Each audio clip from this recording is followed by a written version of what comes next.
Hi, welcome to the squad. This is Kodayo. So போன video of the react சீரீஸில் வந்து நம்ம என்ன பார்த்துருந்தோம்னா ஆன் சேஞ்ச் கிளிக் ஈவெண்ட் பற்றி பார்த்துருந்தோம். ஸோ அதெல்லாம் உங்களுக்கு புரிஞ்சிருக்கும்னு நினைக்கிறேன். அண்ட் அதோட எண்டில் வந்து என்ன சொல்லியிருந்தேன்னா, இந்த வீடியோவில் வந்து யூஸ் எஃபெக்டோட கிளீனப் ஃபங்க்ஷன்ஸ் பற்றி பார்க்கலாம் அப்படின்னு சொல்லியிருந்தேன். பட் அந்த கிளீனப் ஃபங்க்ஷன் எதனால தேவை, அது இல்லைன்னா என்ன பிரச்சனை வரும் அப்படிங்கிறத நம்ம பார்க்கணும் அப்படின்னா, அதுக்கு முதல்ல நம்ம ரியாக்ட் ரவுட்டரை வந்து கவர் பண்ணியிருக்கணும். ஒரு பேஜ்லேருந்து இன்னொரு பேஜுக்கு போகிற அந்த நேவிகேஷன் எப்படி பண்ணணும் ரியாக்டில் அப்படிங்கிறத நம்ம ஆக்சுவலி இது வரைக்கும் பார்க்கவே இல்லை. நம்ம நிறைய டாபிக்ஸ் கவர் பண்ணியிருந்தாலும் இதை வந்து பார்க்கல. ஏன்னா இது வந்து ஒரு நார்மல் வெப்சைட்ல வந்து நம்ம ஒரு லிங்க் டேக், ஒரு ஆங்கர் டேக், ஒரு ஏ டேக் வச்சு பண்ணுவோம் இல்லையா. பட் ரியாக்ட்ல கொஞ்சம் வித்தியாசமா பண்றது தான் வந்து வழக்கம். எதனால அதை பண்றோம் அப்படிங்கறது எல்லாமே இந்த வீடியோவில் பார்க்கலாம். ஓகே, ஸோ ஸ்டார்ட் பண்ணிடலாமா? ஓகே, ஃபர்ஸ்ட் இந்த ரியாக்ட் ரவுட்டர் அப்படின்னு சொல்லி நம்ம பார்க்க போற விஷயம் வந்து ரியாக்ட் ஃப்ரேம் ஒர்க்ல, ஆக்சுவலி ரியாக்ட் ஒரு லைப்ரரி, ரியாக்ட் லைப்ரரியில டிஃபால்ட்டா பில்ட்னா உள்ள ஒரு விஷயம் கிடையாது. இது ஒரு செப்பரேட்டான பேக்கேஜ் தான். அதை இன்ஸ்டால் பண்ணி தான் வந்து நம்ம பண்ண போறோம். ஓகே, ஸோ எதனால இது தேவை? இப்போ நம்ம வந்து ஒரு ட்ரெடிஷ்னல் வெப்சைட் எடுத்துக்கிட்டோம்னு வச்சுக்கோங்களேன். இப்போ கூகுள் சொல்லக்கூடாது, ஏன்னா அது கூட ஆங்குலர்ல பண்ணியிருக்க வாய்ப்பு இருக்கு. நார்மலாக நம்ம பண்ற வெப்சைட்ஸ்ல வந்து ஒரு பேஜ் லோட் பண்றப்பையும் வந்து சர்வருக்கு ஒரு ரெக்வஸ்ட் போயிட்டு வரும். ஓகேவா? ஸோ இப்போ நம்ம ஒரு பேஜ்லேருந்து இன்னொரு பேஜ் ஸ்விட்ச் ஆகுறோம் அப்படின்னா அது சர்வருக்கு அந்த ரெக்வஸ்ட்டை அனுப்பி சர்வர் திரும்ப ரெண்டடான பேஜ் திரும்ப அனுப்பி இந்த மாதிரி மாறி மாறி நடக்கும். Okay, but react and angular இது எல்லாமே வந்து சிங்கிள் பேஜ் அப்ளிகேஷன் அப்படின்னு சொல்லிட்டு நான் ஸ்டார்டிங்லேயே சிங்கிள் பேஜ் அப்ளிகேஷன்னா என்னன்னு சொல்லியிருப்பேன். ஸோ இதெல்லாமே வந்து single page application. So server முதல்ல வந்து நம்மளுக்கு டோட்டலாக வந்து எல்லாத்தையும் அனுப்பிடும். அண்ட் ஒரு பேஜ்லேருந்து இன்னொரு பேஜ் போகிறப்ப சர்வருக்கு ரெக்வஸ்ட் அனுப்பாம நம்ம இங்கேயே வந்து அதை நம்மளால ஹேண்டில் பண்ணிக்க முடியும். ஏன்னா சர்வர் ஸ்டார்டிங்லேயே தான் மொத்தமாக அனுப்பிடுது இல்லையா. ஸோ அந்த மாதிரி ஒரு பேஜ்லேருந்து இன்னொரு பேஜ் போகிறப்ப அந்த விஷயத்தை ஹேண்டில் பண்ணுறதுக்கு தான் வந்து நம்மளுக்கு இந்த ரியாக்ட் ரவுட்டர் அப்படிங்கிறது வந்து தேவை. ஓகே, ஸோ இது ஒரு ஒரு ஓவர்வியூ தான். பட் நம்ம பண்ணுறப்போ உங்களுக்கு வந்து ஆக்சுவலாக புரியும். அண்ட் நார்மலாக ட்ரெடிஷ்னலாக பண்ணுறதுக்கும் இதுக்கும் என்ன வித்தியாசம் அப்படிங்கிறதையும் வந்து நான் நெட்வொர்க் டேப் வச்சு உங்களுக்கு காட்டுறேன். ஓகே, ஸோ ஃபஸ்ட்டு நான் சொன்ன மாதிரி இது வந்து ரியாக்ட்ல பில்ட்னா உள்ளது கிடையாது. ஸோ நம்ம வந்து இதுக்கான பேக்கேஜை வந்து இன்ஸ்டால் பண்ணணும். ஃபர்ஸ்ட் நான் வந்து ஸ்டாப் பண்ணிக்கிறேன், ஆல்ரெடி ரன் ஆகிட்டு இருந்துச்சு. ஸோ இதுதான் வந்து அந்த பேக்கேஜை இன்ஸ்டால் பண்ணுறதுக்கான command. npm install react router dom. இந்த கமாண்ட் வந்து நான் டிஸ்கிரிப்ஷனில் கொடுக்குறேன். சப்போஸ் கொடுக்க மறந்துட்டேன்னா கமெண்ட் பண்ணுங்க, கமெண்ட்டை பார்த்தாச்சு கொடுப்பேன். ஓகே, ஸோ அதை நான் இன்ஸ்டால் பண்ணுறப்ப எனக்கு ஆல்ரெடி அப் டு டேட்னு வருது. நான் ஆல்ரெடி இன்ஸ்டால் பண்ணி வச்சிருக்கேன். பட் உங்களுக்கு அது வந்து இன்ஸ்டால் பண்ணும், கொஞ்சம் டைம் தான் ஆகும். அதில் ஒன்றும் பிரச்சனை இல்லை. Okay, so npm install react router dom அப்படிங்கிற கமாண்ட். ஓகே, ஸோ இதை டைப் பண்ணி என்டர் பண்ணி இன்ஸ்டால் பண்ணதுக்கப்புறம் என்ன பண்ண போகிறோம்னா ரவுட்டரை ஆக்சுவலாக இம்ப்ளிமெண்ட் பண்ணலாம். பட் அதுக்கு முன்னாடி ஒரு விஷயம் நம்மளுக்கு தேவை. இது வரைக்கும் நம்ம பண்ணது எல்லாமே வந்து ஒரே ஒரு காம்பனண்ட்லேயே வந்து திரும்ப திரும்ப அதுக்குள்ளே வேற வேற காம்பனன்ட்ஸ் இருக்குமே தவிர டோட்டலாக அந்த ஸ்ட்ரிக்ட் மோட் அப்படிங்கிற இதுக்குள்ள நம்ம எழுதுனது வந்து இந்த ஒரே ஒரு காம்பனண்ட் மட்டும்தான். அண்ட் இப்போதைக்கு நான் அந்த லாஸ்ட்டாக பண்ண அந்த லாகின் பேஜோட இருக்கேன். ஸோ நம்மள்ட்ட இந்த ப்ராஜெக்ட்ல பார்த்தீங்கன்னா லாகின் சொல்லிட்டு ஒரே ஒரு காம்பனண்ட் தான் வச்சிருக்கோம். ஸோ ஒரு காம்பனண்ட் வச்சுட்டே ஒரு பேஜ்லேருந்து இன்னொரு பேஜுக்கு போக முடியாது இல்லையா. ஸோ நான் வந்து என்ன பண்ணுறேன், இன்னொரு காம்பனண்ட் வந்து கிரியேட் பண்ணுறேன். ஓகே, சோர்ஸில் நியூ ஃபைல் ஹோம் அப்படின்னு சொல்லிட்டு ஒரு காம்பனண்ட் கிரியேட் பண்ணுறேன், home.jsx. ஓகேவா? இதில் வந்து நார்மலாக ஒரு காம்பனண்ட்டுக்கு என்னெல்லாம் பண்ணுவோமோ அது எல்லாமே பண்ணலாம். ஃபங்க்ஷன் ஹோம் ரிட்டர்ன், இதுக்குள்ளே வந்து ஒரு ஃப்ராக்மெண்ட்டு. இந்த ஃப்ராக்மெண்ட்டுக்குள்ளே இப்போதைக்கு நான் வந்து ரொம்ப சிம்பிளாக ஒன்று எழுதுகிறேன், ஹோம் பேஜ் அப்படின்னு சொல்லிட்டு. நம்ம இப்போதைக்கு ரவுட்டரில் ஃபோக்கஸ் பண்ணால் போதும், இதை அழகுபடுத்துறது இப்போதைக்கு அவசியம் இல்லாதது. ஓகே, அண்ட் ஃபைனலாக காம்பனண்டோட எண்டில் எக்ஸ்போர்ட் டிஃபால்ட் கொடுக்கணும், எக்ஸ்போர்ட் டிஃபால்ட் ஹோம். இதில் எதுவும் பெருசாக ஆராய்ச்சி பண்ணுறதுக்கு ஒன்றும் இல்லை, நம்ம காலாகாலமாக பண்ணிகிட்டு இருக்க விஷயம்தான். ஓகே, ஸோ அந்த ஹோம் அப்படின்னு சொல்லிட்டு ஒரு காம்பனண்ட் நம்ம கிரியேட் பண்ணிட்டோம். React component already login component already இருக்கு. ஓகே, இப்போ நம்ம என்ன பண்ணுறோம் அப்படின்னா இந்த ஹோம் காம்பனண்ட் இங்கே லோட் பண்ணி பார்க்கலாம். ஹோம் போட்டேன்னா இப்போ ப்ரௌசரில் போனோம்னா ஆக்சுவலி ரன் ஆகலைல்ல server. npm run dev. Okay, reload ஆகுதா? எதுவும் பிரச்சனையா? ஏன் எதுவும் லோட் ஆகலை? ஓகே, ஹோம் காம்பனண்ட்டை நம்ம இங்கே இம்போர்ட் பண்ணலை இல்லையா, அதனால தான் நினைக்கிறேன். Home from ./home.jsx. Okay okay. So மேலே ஹோம் பேஜ் அப்படிங்கிற அந்த காம்பனண்ட் லோட் ஆயிருக்கு, கீழே நம்மளோட லாகின் பேஜ் வந்து லோட் ஆயிருக்கு. பட் எனக்கு என்ன வேணும்னா இது ரெண்டும் தனித்தனியாக, இது ரெண்டும் வேற வேற பேஜ் அப்படிங்கிற மாதிரி வேணும். ஓகே, வேற யூஆர்எல் அடிச்சா அங்கே போகணுங்கிற மாதிரி. ஸோ நான் இதுக்கு என்ன பண்ணுறேன், முதல்ல இவங்க ரெண்டு பேரையும் தூக்குறேன். டேரெக்டாக இங்கே நம்ம இதை போட வேண்டாம். ஓகே, ஃபஸ்ட்டு நம்ம இன்ஸ்டால் பண்ண அந்த ரியாக்ட் ரவுட்டரை இம்போர்ட் பண்ணலாம். ஓகே, அதுக்கு இம்போர்ட் என்ன பண்ணணும்னா, இம்போர்ட் ரெண்டு விஷயம் நம்ம இம்போர்ட் பண்ண போனோம். ஒன்று வந்து கிரியேட் ப்ரௌசர் ரவுட்டர். நான் ஆல்ரெடி எழுதுனதுனால எனக்கு வந்து சஜஷன்ஸில் வருது, ஆனால் நீங்கள் நோட் பண்ணிக்கோங்க. இம்போர்ட்டில் கிரியேட் ப்ரௌசர் ரவுட்டர் அண்ட் இன்னொரு விஷயமும் நம்மளுக்கு தேவை, ரவுட்டர் ப்ரொவைடர். இது ரெண்டுமே வந்து இந்த ரியாக்ட் ரவுட்டர் டாம்ல இருந்து இம்போர்ட் பண்ண போகிறோம். ஓகே, நான் அந்த லெஃப்டில் இருக்கிறத யூஸ் பண்ணிக்கிறேன், இதுவும் போய்கிட்டும். ஓகே, இந்த சாதாரண இம்போர்ட் ஸ்டேட்மெண்ட் தான். இதில் ரொம்ப இது பண்ணுறதுக்கு ஒன்றும் இல்லை. நம்மளுக்கு ரெண்டு விஷயங்கள் தேவை ரியாக்ட் ரவுட்டர்லேருந்து. ஒன்று வந்து கிரியேட் ப்ரௌசர் ரவுட்டர், இன்னொன்று வந்து ரவுட்டர் ப்ரொவைடர். இது ரெண்டுமே எதுலேருந்து இம்போர்ட் பண்ணுறோம், இப்போ நம்ம இன்ஸ்டால் பண்ண ரியாக்ட் ரவுட்டர் டாம் அப்படிங்கிற பேக்கேஜ்ல இருந்து. ஓகே, ஸோ நான் ஆல்ரெடி சொல்லியிருந்த மாதிரி நம்ம அந்த ரெக்வஸ்ட் இருக்கு இல்லையா, ஒரு பேஜ்லேருந்து இன்னொரு பேஜுக்கு போகிற ரெக்வஸ்ட்டை சர்வருக்கு அனுப்பாமல் ப்ரௌசர்லேயே ஹேண்டில் பண்ணணும்னு சொல்லியிருந்தேன் இல்லையா. ஸோ அதுக்காக தான் வந்து ப்ரௌசர் ரவுட்டர் அப்படிங்கிறத நம்ம யூஸ் பண்ணுறோம். ஆக்சுவலி ரியாக்ட் ரவுட்டருக்குள்ள வேற டைப்ஸ் ஆஃப் ரவுட்டர்ஸ்லாம் இருக்குது. அதெல்லாம் இப்போதைக்கு நமக்கு தேவையில்லை. நம்மளுக்கு தேவையானது இந்த கிரியேட் ப்ரௌசர் ரவுட்டர் மட்டும்தான். ஓகே, ஸோ இதை வந்து இம்போர்ட் பண்ணியாச்சு. இப்போ நெக்ஸ்ட் நம்ம என்ன பண்ண போகிறோம்னா, ஒரு வேரியபிள் கிரியேட் பண்ண போகிறோம், ஒரு object, router object. So கான்ஸ்ட் router is equal to create browser router அப்படின்னு சொல்லிட்டு கிரியேட் பண்ணுறேன். ஓகே, இந்த கிரியேட் ப்ரௌசர் ரவுட்டருக்கு ஒரு ஆப்ஜெக்ட் கிரியேட் பண்ணுறோம். அந்த ஆப்ஜெக்டோட பேர் ரவுட்டர் அப்படிங்கிறது தான். இந்த கிரியேட் ப்ரௌசர் ரவுட்டர் அப்படிங்கிறது அந்த ஃபங்க்ஷன் வந்து என்ன பண்ண போகுதுன்னா, it gets an argument.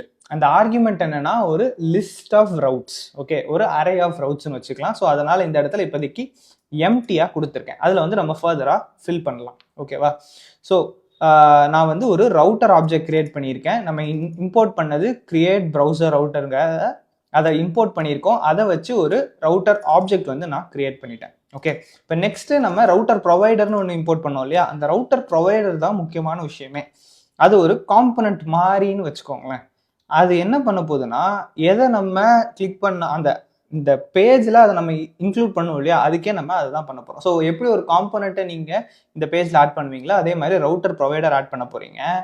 And யூஸ்வலாக ஒரு காம்பனண்ட்ஸ்க்கு வந்து ப்ராப்ஸ் கொடுக்குற மாதிரி இங்கே வந்து ரவுட்டர் இஸ் ஈக்குவல் டு அப்படின்னு போட்டு நம்ம கிரியேட் பண்ண அந்த ரவுட்டர் கொடுக்குறோம். ஓகேவா. நார்மலாக ஒரு காம்பனண்ட் இந்த இடத்துல, இப்போ இந்த இடத்துல வந்து ஹோம் காம்பனண்ட் இருந்துச்சுன்னா எப்படி இருக்கும். ஓகே, ஸோ அதே மாதிரி தான், அதே சின்டாக்ஸ் தான்.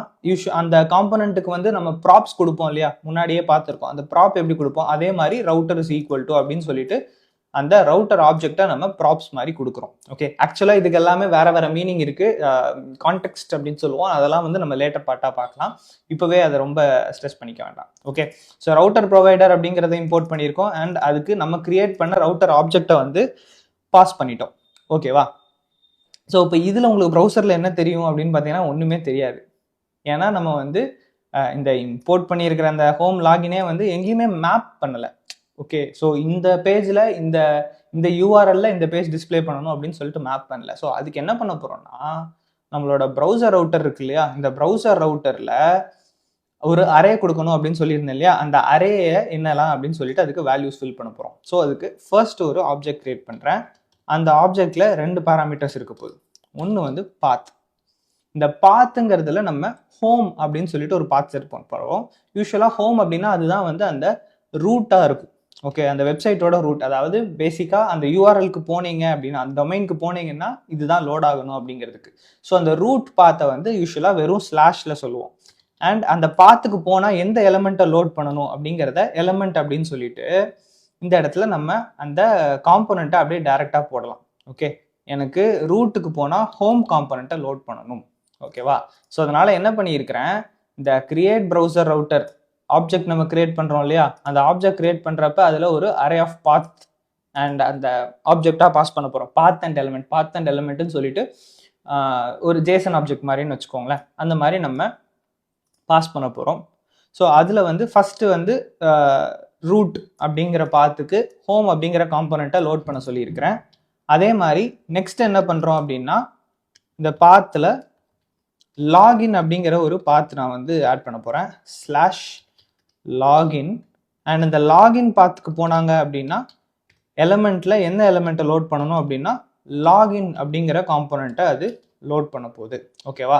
ஸோ நம்ம இப்போ வந்து 2 பாத் ஆட் பண்ணியிருக்கோம். ஒன்று வந்து ரூட் பாத், அதாவது ஹோம் டைரக்டரி அப்படின்னு சொல்லுவோம் இல்லையா, அந்த ஸ்லாஷ் வெறும் ஸ்லாஷ் இருக்குது. அங்கே போனால் ஹோம் அப்படிங்கிற எலமெண்ட்டை லோட் பண்ணணும். ஸ்லாஷ் லாகின் அப்படிங்கிற யூஆர்எலுக்கு போனால் லாகின் அப்படிங்கிற காம்போனண்ட் அந்த எலமெண்ட்டை லோட் பண்ணணும் அப்படின்னு சொல்லியிருக்கோம். இப்போ நம்ம ப்ரௌசர் போனோம்னா இங்கே மேலே பார்த்தீங்கன்னா பை டிஃபால்ட் வந்து அது ஹோம் டைரக்டரியில் இருக்குது, ரூட் டைரக்டரியில் இருக்குது. ஸோ ஸ்லாஷ் மட்டும் போட்டேன்னா அது வந்து இந்த இது இருக்க போகுது. யூஸ்வலாக ஸ்லாஷ்க்கு அப்புறம் எதுவும் இல்லைன்னா அதை வந்து இக்னோர் பண்ணிடுவோம் இல்லையா, ஸோ அதனால் அப்படி இருக்குது. இப்போ சப்போஸ் நான் ஸ்லாஷ் போட்டு லாகின் அப்படின்னு போட்டேன்னா இந்த லாகின்ஸ்லாம் வர்றதெல்லாம் இக்னோர் பண்ணுங்கள், நான் டெஸ்ட் பண்ணி பார்க்குறப்ப பண்ண விஷயம். ஓகே, ஸோ அந்த யூஆர்எல் ஸ்லாஷ் லாகின் அப்படின்னு போனோம்னா அப்போ பார்த்தீங்கன்னா கரெக்டாக இந்த பேஜுக்கு அது வந்து ரவுட் பண்ணிடுச்சு. ஓகேவா? ஸோ யூஸ்வலாக இதுக்கு முன்னாடி வந்து ஒரு பேஜ்லேருந்து இன்னொரு பேஜுக்கு எப்படி போகணும், வேற வேற யூஆர்எலுக்கு எப்படி ரவுட் ஆகுதுங்கிறதே நம்மளுக்கு தெரியாமல் இருந்துச்சு இல்லையா? ஸோ அதை இந்த ரவுட்டர் மூலமாக தான் வந்து நம்ம பண்ண போகிறோம். ஸோ எந்தெந்த பாத்தில் எந்தெந்த காம்பனண்ட் இருக்கணும் அப்படிங்கிற அந்த ரவுட்டை நம்ம இங்கே நம்ம தான் வந்து இங்கே டிஃபைன் பண்ணுறோம். அதை வச்சு இங்கே இதாக போகுது. இப்போ நான் சும்மா எக்ஸாம்பிளுக்கு 2 காம்பனண்ட் மட்டும் வச்சு பண்ணி காமிச்சிருக்கேன். இங்கே எத்தனை காம்பனண்ட் வேணால் எத்தனை ரவுட் வேணால் இந்த இடத்துல மாறி மாறி ஆட் பண்ணிக்கலாம். ஓகேவா? ஸோ இதுதான் ரவுட்டரோட ஒரு பேசிக்கான எக்ஸாம்பிள். இப்போ நம்மளுக்கு இன்னொரு கேள்வியும் வரும். என்னன்னா, இப்போ இந்த இடத்துல லாகின்ங்கிறது வேலிடான பாத்து அதை நான் கொடுத்துருக்கேன். ஸோ இப்போ லாகின்ஸ் அப்படின்னு சொல்லிட்டு ஒரு இன்வேலிடான பாத்து இருக்கு. லாகின்ஸ் அப்படின்னு நான் போயிட்டேன் அப்படின்னா இங்கே தானாக ஒரு பேஜ் லோட் ஆகுது. ஓகேவா? ஸோ அன்எக்ஸ்பெக்டட் அப்ளிகேஷன் எரர் அப்படின்னு சொல்லுது. 404 not found. Hey developer, you can provide a better UX with which the app throws an error. அதாவது இப்படி ஒரு யூஆர்எல்லே இல்லை அப்படின்னா இந்த பேஜ் தானா வருது. இந்த பேஜ் வந்து நம்ம எழுதின பேஜ் இல்லை, ரியாக்ட் ரவுட்டரே கொடுக்குற ஒரு பேஜ். ஓகே, ஸோ இந்த மாதிரி வரணும்னு அவசியம் இல்லை. நம்மளே ஒரு 404 பேஜ் நாட் ஃபவுண்ட் எரருக்கு வந்து நம்மளே ஒரு காம்பனன்ட் கிரியேட் பண்ணி அதை லோட் பண்ண வைக்கலாம். அது எப்படி பண்ணலாம் அப்படின்னு சொல்லிட்டு பார்ப்போம். ஃபர்ஸ்ட் அதுக்கு நம்ம இன்னொரு காம்பனன்ட் கிரியேட் பண்ணணும். ஸோ சோர்ஸில் நியூ ஃபைலில் நாட் ஃபவுண்ட் அப்படின்னு சொல்கிறேன், not found dot JSX. Okay, so அந்த நாட் ஃபவுண்ட் டாட் ஜேஎஸ்எக்ஸ் வந்து இது ஒரு காம்பனண்ட்டா, இதுக்கு வந்து கொஞ்சம் பார்க்க எப்படி இருக்குது அப்படின்னு சொல்லி எழுதுவோம். ஓகே, ரிட்டர்ன் இதெல்லாம் நான் எக்ஸ்பிளைன் பண்ணலன்னு நினைக்காதீங்க. காம்பனன்ட்ஸ்லாம் வந்து நம்ம மாதங்களாக கிரியேட் பண்ணிட்டு இருக்கோம். ஃபர்ஸ்ட் வீடியோலேருந்தே காம்பனன்ட்ஸ் கிரியேட் பண்ணிருக்கோம். ஸோ இதெல்லாம் நான் எக்ஸ்பிளைன் பண்ணணும்னு அவசியம் இல்லைன்னு நினைக்கிறேன். ஓகே, ஸோ இதுக்குள்ளே அகெயின் ஒரு சிம்பிளாக ஒரு பேஜ் நாட் ஃபவுண்ட் அப்படின்னு சொல்லிட்டு ஒரு h2 டேக் வைக்கவா? h2 டேக் வைக்கிறேன். Error 404 page not found. Okay, அது அங்கே இருந்ததை விட இந்த பேஜில் ஒன்றும் கான்டெக்ட் இல்லைங்கிறது எனக்கு புரியுது. பட் நம்மளுக்கு வேணுங்கிறத இங்கே எழுதிக்கலாம். எப்படி எரரை கொடுக்கணும் அப்படிங்கிறதுக்காக சொல்கிறேன். So export default not found. ஓகேவா? ஸோ நாட் ஃபவுண்ட் அப்படின்னு சொல்லிட்டு ஒரு காம்பனன்ட் கிரியேட் பண்ணிட்டோம். அந்த காம்பனண்ட்டில் 404 பேஜ் நாட் ஃபவுண்டுன்னு மட்டும்தான் சொல்லுது. இதை இந்த மாதிரி தப்பான யூஆர்எல் அடித்தா அங்கே போய் எப்படி இதை காட்டணும் அப்படின்னு சொல்கிறோம்னா, நம்ம இங்கே போட்டிருக்கோம் இல்லையா ரவுட்ஸ், இந்த ரவுட்ஸ்லேயே வந்து பாத் எலமெண்ட் அப்படின்னு சொல்லி 2 செட் பண்ணியிருக்கோம். அதுலேயே தேர்டாக இன்னொரு ஆட்ரிபியூட் செட் பண்ண போகிறோம், இன்னொரு கீ வேல்யூ பேர். அதில் என்னன்னா எரர் எலமெண்ட் அப்படின்னு சொல்லிட்டு இருக்கிற ஒரு கீ, அதுக்கான காம்போனண்ட்டாக வந்து அதுக்கான நம்ம கிரியேட் பண்ண காம்போனண்ட்டோட மேப் பண்ணோம் இல்லையா, அதுக்கு வந்து நாட் ஃபவுண்ட் அப்படின்னு சொல்லிட்டு கொடுக்குறேன். ஓகே, ஸோ நாட் ஃபவுண்டுன்னு கொடுத்தோன்னே அவன் தானாக நாட் ஃபவுண்டை வந்து இம்போர்ட் பண்ணிக்கிட்டான். ஸோ அது விஎஸ் கோட் பண்ண வேலை தான். ஸோ எரர் எலமெண்ட்டாக இருந்தால் நாட் ஃபவுண்ட் அப்படின்னு வரப்போகுது. இப்போ பார்த்தீங்களா, நான் இந்த ப்ரௌசருக்கு வந்த உடனே அது பேஜ் நாட் ஃபவுண்ட் அப்படிங்கிற பேஜுக்கு வந்து போயிடுச்சு. ஓகே, ஸோ இப்போ இதில் வந்து ஸ்லாஷ் மட்டும் இருக்குன்னா home page, suppose slash login அப்படின்னு போனோம்னா நம்மளோட லாகின் பேஜ் வந்துடும். இது ஸ்லாஷ் சைன்இன் அப்படின்னு நான் போடுறேன்னு வச்சுக்கோங்களேன். சைன்இன் ஒரு பேஜ் நம்மகிட்ட கிடையாது. அப்படி இருக்கிற பட்சத்தில் எரர் 404 பேஜ் நாட் ஃபவுண்ட் அப்படின்னு வரப்போகுது. அகைன் இதெல்லாம் வந்து என்ன வரணும் அப்படிங்கிறத நம்ம டிசைட் பண்ணிக்கலாம். ஒரு காம்பனண்ட்டே நீங்கள் அதுக்கு தனியாக டிசைன் பண்ணி அதையே வச்சுக்கலாம் பேஜ் நாட் ஃபவுண்டுக்கு. நம்ம எப்படி இந்த நாட் ஃபவுண்ட் ஒரு காம்பனன்ட் கிரியேட் பண்ணிருக்கோம்ல, இதே மாதிரி நீங்கள் ஒரு காம்பனன்ட் கிரியேட் பண்ணி அதை வச்சுக்கலாம். நான் சும்மா ஒரு எக்ஸாம்பிளுக்காக இங்கே இந்த மாதிரி பேஜ் நாட் ஃபவுண்டுன்னு ஒரு சிம்பிளான காம்பனன்ட் வச்சு காட்டுறேன். நீங்கள் இதை வைக்கணும்னு அவசியம் இல்லை, உங்களுக்கு பிடிச்ச மாதிரி வச்சுக்கலாம். ஓகே, அகெயின் இதெல்லாம் முடிச்சதுக்கப்புறம் நான் இன்னும் ஒன்று காட்டணும்னு நினச்சேன். என்ன அப்படின்னா, லிங்க் அப்படின்னு சொல்லிட்டு ஒரு காம்பனன்ட் இருக்கு இந்த ரியாக்ட் ரவுட்டரில். ஓகே, லிங்க்குங்கிறது ஒரு காம்பனன்ட். இப்போ யூஸ்வலாக நம்ம ஒரு பேஜ்லேருந்து இன்னொரு பேஜ் போகிறதுக்கு ஒரு பட்டனோ ஒரு லிங்கோ வைக்கிறோன்னா என்ன பண்ணுவோம்னா ஏ டேக் யூஸ் பண்ணுவோம் இல்லையா? பட் ரியாக்டில் ஏ டேக் யூஸ் பண்ணுறது ரெக்கமெண்டட் கிடையாது. அதுக்கு பதிலாக வேற ஒரு பெட்டரான மெத்தட் இருக்குது ரியாக்ட் ரவுட்டர் நம்ம வச்சிருக்கிறப்ப. அதுக்கு பேர் தான் லிங்க் காம்பனன்ட் இன் ரியாக்ட். ஸோ இம்போர்ட் லிங்க்னு கொடுத்த உடனே அது தானாக ஃபில் பண்ணிடுச்சு. பட் இதுதான் வந்து அந்த import statement, import link from react router Tom.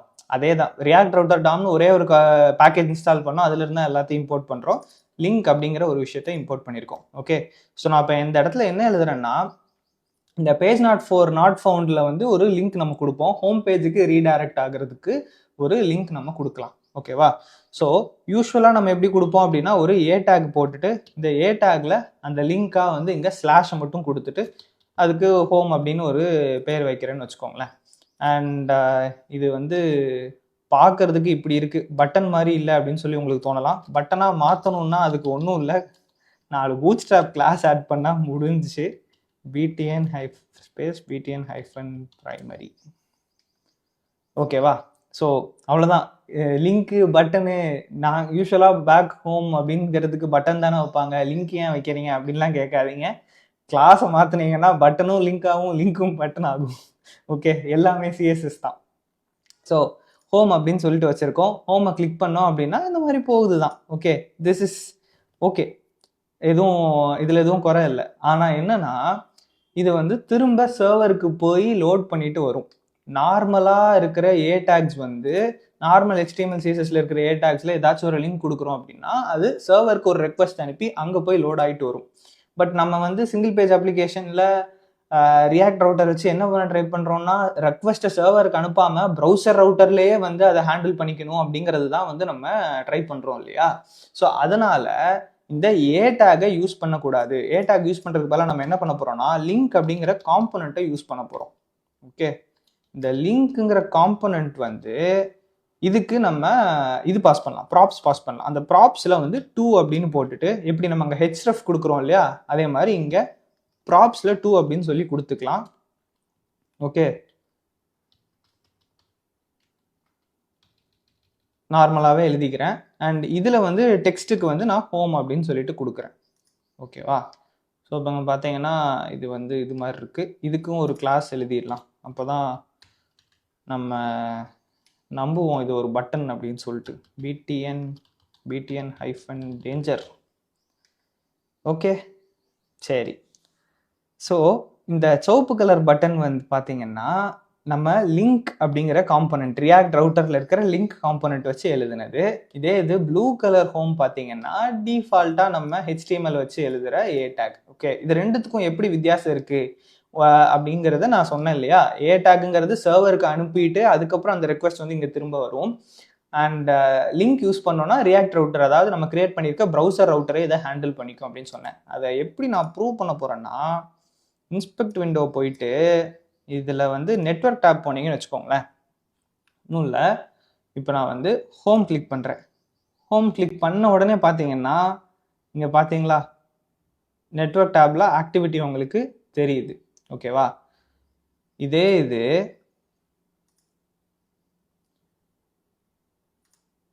Okay, நான் பேக் வர்றதுக்கு வந்து அது பழைய இதுக்கு போகிறதுனால லீட் ஆகாது, அதை கண்டுக்காதீங்க. ப்ளூ கலர் ஹோம் அமுக்குனா உங்களுக்கு நெட்வொர்க் டேப்பில் ஆக்டிவிட்டி காட்டுறானா? ஓகேவா? இப்போ நான் அதை குறைச்சிட்டு இந்த இடத்துல ஃபாஸ்ட் 4Gன்னு இருக்கு இல்லையா, இதுக்கு பதிலாக நான் வந்து ஆஃப்லைன்னு மாற்றிக்கிறேன். ஓகே, ஆஃப்லைன்னா நெட்டு இல்லை அப்படிங்கிற ஆக போகுது. இப்போ ஹோம் அமுக்கிறேன், ப்ளூ கலர் ஹோம், அதாவது ஏ டேக் வச்ச ஹோம், நோ இன்டர்நெட் அப்படின்னு சொல்லிட்டு இதுதான் வருது. ஓகே, பேஜ் நாட் ஃபவுண்டுனா நம்ம சொல்றது காமிச்சிருக்கணும், பட் இங்கே நோ இன்டர்நெட்னு வருது. இதுக்கான காரணம் என்னன்னா, இது சர்வருக்கு இன்னொரு ரெக்வஸ்ட் வந்து அனுப்புது. சர்வருக்கு இன்னொரு ரெக்வஸ்ட் அனுப்புறதுனால ஆஃப்லைனில் இருக்கப்போ அதால் வேலை செய்ய முடியல. பட் இதே இது நம்ம இந்த ரெட் கலர் ஹோம் வந்து நம்ம கிரியேட் பண்ண லிங்க் டேக் வச்சது. இதை நான் கிளிக் பண்ணுறேன் பாருங்க, நெட்வொர்க் டேப்ல ஒரு ஆக்டிவிட்டியும் காணும், பட் ஹோம் பேஜுக்கு வந்துருச்சு. வந்துருச்சா? ஸோ இப்போ இதே இது ஆஃப்லைன் வச்சுட்டு காமிக்கிறேன். ஆஃப்லைன் வச்சாலும் ஹோம் பேஜுக்கு வருது. ஓகே, நம்ம வந்து ஆஃப்லைன்லேயே வெப்பேஜ் வேலை செய்யும்னு நான் சொல்ல வரல. ஒரு தடவை பேஜை லோட் பண்ணிட்டீங்க அப்படின்னா அது வந்து ரியாக்ட் தான் வந்து ஹேண்டில் பண்ணுது. ரியாக்ட் ப்ரௌசரோட அந்த கிரியேட் ப்ரௌசர் ரவுட்டர்னு நம்ம ஒன்று கிரியேட் பண்ணோம் இல்லையா, அந்த ப்ரௌசர் ரவுட்டர் தான் வந்து ரீடைரக்ஷன் வந்து ஹேண்டில் பண்ணுது, சர்வருக்கு ரெக்வஸ்ட் அனுப்பல. அதனால தான் இங்கே நம்ம நெட்வொர்க்கை வந்து ஆஃப்லைன் வச்சிருக்கிறப்ப கூட அந்த பேஜ் வந்து வேற ஏதாவது லோட் ஆகுது. ஓகேவா? ஸோ இதனால தான் சொல்கிறேன், நம்மளுக்கு ரியாக்டோட அட்வான்டேஜே இது ஒரு சிங்கிள் பேஜ் அப்ளிகேஷன் ஒரு தடவையும் திரும்ப திரும்ப அங்கே போயிட்டு இருக்க வேண்டாம் அப்படிங்கிறது தான். ஸோ அப்படி இருக்கிற பட்சத்தில் நம்ம ஏ டேக் அங்கே யூஸ் பண்ணுறோம் அப்படின்னா அது வந்து பிரயோஜனம் கிடையாது. இந்த மாதிரி லிங்க் டேக் யூஸ் பண்ணீங்கன்னா தான் ரவுட்டிங் வந்து இங்கே உள்ளுக்குள்ளேயே நடக்கும், தேவையில்லாமல் ஒரு தடவையும் சர்வருக்கு போகாது. பட் உங்களுக்கு இன்னொரு கேள்வி வரும், இப்போ நீங்கள் ரியாக்ட் யூஸ் பண்ணியிருக்கிற வேற ஒரு ப்ரௌசர் ஏதாச்சும் வேற ஒரு வெப்பேஜ் ஏதாச்சும் ஒன்று ஓப்பன் பண்ணுறீங்க, அதில் இதே மாதிரி நெட்வொர்க் டேப் போறீங்கன்னா ஒரு பேஜ்லேருந்து இன்னொரு பேஜ் போகிறப்ப அது வந்து திரும்ப ஒரு நெட்வொர்க் கால் பண்ணும். ஓகே, அப்போ அது ரியாக்ட் இது இல்லையா, அவங்க ஏன் லிங்க் டேக் யூஸ் பண்ணல அப்படின்னு சொல்லிட்டு உங்களுக்கு கேட்கக்கூடாது. ஏன்னா அது வந்து நெட்வொர்க் ரெக்வஸ்ட் அனுப்புறதுக்கான காரணம் என்னன்னா அந்த பேஜ்ல வேற ஏதாச்சும் டேட்டா இருக்கும். நம்ம இதுக்கு முன்னாடி ஃபெட்ச்னு சொல்லிட்டு ஒன்று எழுதணும் இல்லையா, அந்த யூஆர்எல்ல போயிட்டு அந்த ஏபிஐல இருந்து டேட்டா ஃபெட்ச் பண்ணிட்டு வரும் இல்லையா, ஸோ அந்த மாதிரி ஃபெட்ச் பண்றதுக்காக போயிட்டு வந்திருக்கும். பட் மற்றபடி நம்ம எழுதியிருக்கிற அந்த சிம்பிளான டெக்ஸ்டுவல் காம்பனன்ட்ஸ் இதெல்லாமே வந்து தானாவே லோட் ஆக போகுது. அதுக்கெல்லாம் வந்து அது சர்வருக்கு அனுப்பாது. வேற ஏதாச்சும் இந்த மாதிரி தேவைன்னா மட்டும் தான் அனுப்பும். பட் மற்றபடி ஃபிக்ஸடான கண்டென்ட்லாம் வந்து டைரெக்டாகவே நம்மளுக்கு வந்துடுது இல்லையா, ஸோ அதெல்லாமே வந்து ப்ரௌசர் ரவுட்டரே வந்து ஹேண்டில் பண்ணிக்கும். அந்த பேஜுக்கு போகிறப்ப ஆஃப்லைனில் இருந்தால் கூட, அதாவது சர்வருக்கு ரெக்வஸ்ட் அனுப்பாமே கூட இதால் டீல் பண்ண முடியும். ஓகேவா? ஸோ இதுதான் வந்து ரியாக்ட் ரவுட்டரோட ஒரு பேசிக்கான ஒரு டுட்டோரியல் அப்படின்னு வச்சுக்கோங்களேன். ரியாக்ட் ரவுட்டரில் உங்களுக்கு தேவையான விஷயங்கள் எல்லாமே நான் வந்து கவர் பண்ணியிருக்கேன். ஆக்சுவலி இன்னும் கொஞ்சம் விஷயங்கள் இருக்குது, அதையும் பார்த்துட்டு கிளீனப்பும் வந்து பார்க்கலாம். கிளீனப் வந்து நம்மளுக்கு எப்போ தேவைப்படும் அப்படின்னா, இந்த மாதிரி ஒரு பேஜ்லேருந்து இன்னொரு பேஜுக்கு போகிறோம் இல்லையா, இன்னொரு பேஜுக்கு போகிறப்ப நம்ம யூஸ் எஃபெக்ட் யூஸ் பண்ணி டேட்டா ஃபெச் பண்ணிட்டு இருக்கோம்னு வச்சுக்கோங்களேன். இந்த டேட்டா ஃபெச் ஆகி முடியறதுக்குள்ளேயே இன்னொரு பேஜுக்கு போயிட்டோம்னா அந்த காம்பனன்ட் வந்து அன்மவுண்ட் ஆயிரும் அப்படின்னு சொல்லுவாங்க. அதாவது ஹோம் பேஜ் அப்படிங்கிற ஒரு main.jsx அப்படிங்கிறதுல நம்ம ஆப்போ இல்லை ஹோமோ ஏதோ ஒரு காம்பனண்ட்டை வச்சிருக்கோம். வேற பேஜுக்கு போகிறோம்னா அந்த காம்பனண்ட்டை தூக்கிட்டு இன்னொரு காம்பனண்ட்டை வந்து இன்ஜெக்ட் பண்ணும் நம்ம ப்ரௌசர். ஓகே, ப்ரௌசர் ரவுட்டரோ ஏதோ ஒன்று இன்ஜெக்ட் பண்ணுது. ஸோ அப்போ வந்து அந்த காம்பனண்ட் வந்து அன்மவுண்ட் ஆயிடுச்சு, அதாவது கலட்டிட்டோம். நம்மளோட அந்த பேஸ் பிளேட்லேருந்து அந்த காம்பனண்ட்டை கலட்டிட்டு வேற ஒரு காம்பனண்ட்டை வைக்கிறோம். அப்படி அன்மவுண்ட் ஆன காம்பனண்ட்டோட ஸ்டேட் அப்டேட் பண்ண ட்ரை பண்ணும் இந்த யூஸ் எஃபெக்ட் ஃபெட்ச்னால. அகைன் இது ரொம்ப குழப்பிக்காதீங்க, நான் அதை ஆக்சுவலாக பண்ணி காட்டுறப்போ உங்களுக்கு இன்னும் கொஞ்சம் நல்லா புரியும். ஆக்சுவலி ரியாக்ட் ரவுட்டரில் இன்னும் கொஞ்சம் கான்செப்ட்ஸ் கவர் பண்ணலாம்னு நினைக்கிறேன். நான் அதை யோசிச்சு டிசைட் பண்ணிட்டு அடுத்த வீடியோவில் வரேன். அது அண்ட் கிளீனப் வந்து அடுத்து பார்க்கலாம். ஸோ டாடா.